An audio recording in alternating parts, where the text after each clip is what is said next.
एक समय की बात है। सुंदर और शांत गांव स्वर्णपुर में एक छोटा लड़का रहता था जिसका नाम था चैतन्य। एक दिन जब चैतन्य अपनी दादी के पुराने घर के अटारी में खेल रहा था, तो उसने एक पुराना धूल भरा बक्सा पाया। जिज्ञासा में उसने बक्सा खोला और उसमें एक पुराना हाथ से बना नक्शा देखा। नक्शे में एक छिपे हुए रास्ते का चित्रण था जो गहरे जंगल की ओर ले जाता था। नक्शे के बीच में एक एक्स का निशान था जिसमें लिखा था, इस तालाब की गहराई में सबसे बड़ा खजाना छिपा है। चैतन्य ने अपने सबसे अच्छे दोस्त रिया के साथ यह नक्शा साझा किया, जो एक साहसी और चतुर लड़की थी। उन्होंने इस रहस्य की खोज करने का निर्णय लिया। अगली सुबह चैतन्य और रिया ने अपने बैग में स्नैक्स, पानी और एक दूसरे के साथ का आनंद लेकर अपनी यात्रा शुरू की।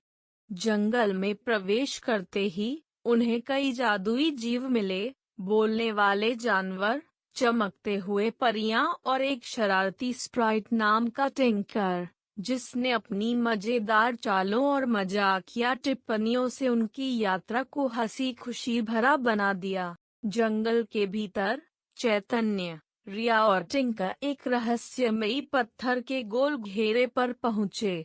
पत्थरों पर प्राचीन अक्षर और चिन्ह बने हुए थे। घेरे के बीच में एक स्तंभ था जिस पर एक पहेली लिखी हुई थी, जिस खजाने की तुम खोज कर रहे हो उसकी चाबी है इस पहेली में। पत्थरों को सही तरह से घुमाओ और छुपा हुआ रास्ता दिखाओ। कई विचारों और टीम वर्क के बाद चैतन्य और रिया ने पहेली को हल किया और पत्थरों को सही तरह से घुमाया। जमीन कांपने लगी और एक छिपा हुआ रास्ता दिखाई दिया जो उन्हें जंगल के दिल की ओर ले गया। रास्ते का अनुसरण करते हुए वे एक सुंदर साफ जगह पर पहुंचे जो चमकते फूलों और एक साफ तालाब से भरी हुई थी। केंद्र में एक प्राचीन पेड़ था जिसकी शाखाएं आकाश तक फैली हुई थी। पेड़ के नीचे उन्होंने एक बुद्धिमान बूढ़े उल्लू को पाया जिसका नाम था ध्रुव, जो इस जगह का संरक्षक था। ध्रुव ने उन्हें बताया कि असली खजाना सोना या रत्न नहीं, बल्कि जंगल का ज्ञान और समझ है।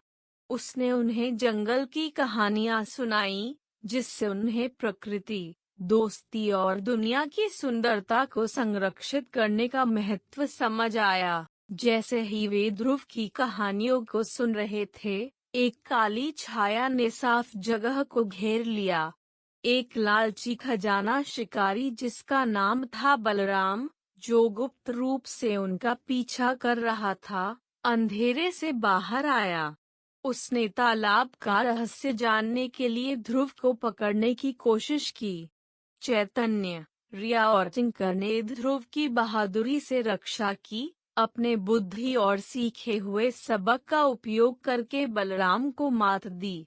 बलराम तालाब में गिर पड़ा, जहां तालाब के जादुई पानी ने उसे एक मेंढक में बदल दिया।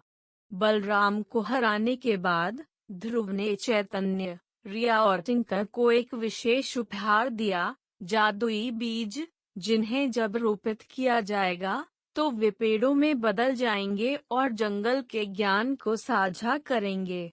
दोस्त स्वर्णपुर वापस लौटे, जहां उन्होंने गांव के चौराहे पर बीज बोए।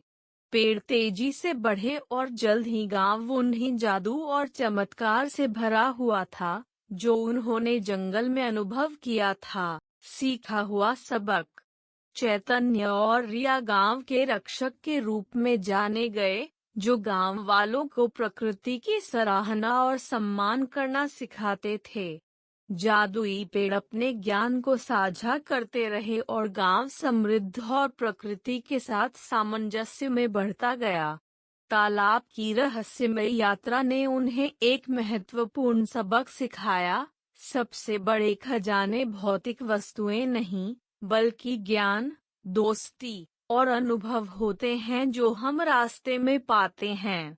और इस तरह चैतन्य, रिया और चमत्कारी तालाब की कहानी ने आने वाली पीढ़ियों को प्रेरित किया कि वे साहसिकता की खोज करें, प्रकृति की सराहना करें और हर दिन की जादू को महत्व दें।